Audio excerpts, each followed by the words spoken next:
यहाँहरु सम्पूर्णलाई नमस्कार। यो मेलम्ची नौ सिन्धुपाल्चोकमा रहेको गुफा डाँडामा अवस्थित रमणीय र पर्यटकीय स्थल हो। यहाँ प्रथम जलवायु सम्मेलन 2075 सुसम्पन्न भएको थियो। तत्कालीन राष्ट्रपति विद्यादेवी भण्डारीद्वारा 2075 साल पौष 16 गते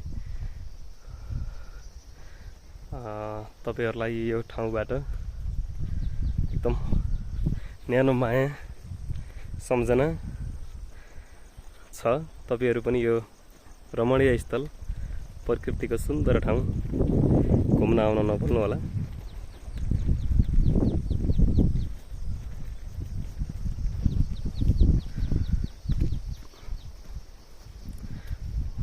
तुवालोको कारण धेरै डाँडाहरू देखिएका छैनन्, तर पनि यो आफैमा अति सुन्दर ठाउँ भएकोले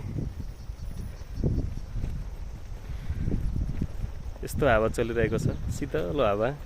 यो गर्मी मौसममा पनि यति शीतलो हावा, यति चिसो हावा, मनै प्रफुल्ल आनन्दित हुने यो प्रकृतिको मनोरम दृश्यहरुसँगै तपाईहरु सामु यो भिडियो शेयर गर्न पाउँदा खुसी छु। तपाईहरु पनि आफ्नो अनुकूल समय मिलाएर यो ठाउँको प्राकृतिक आनन्द भरपुर लुट्नु होला, मजा लुट्नु होला।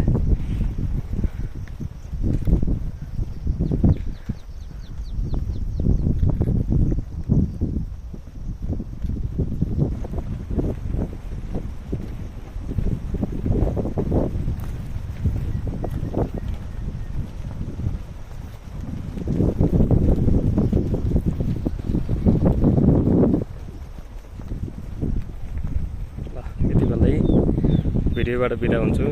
सबैको दिन शुभ रहोस्। धन्यवाद।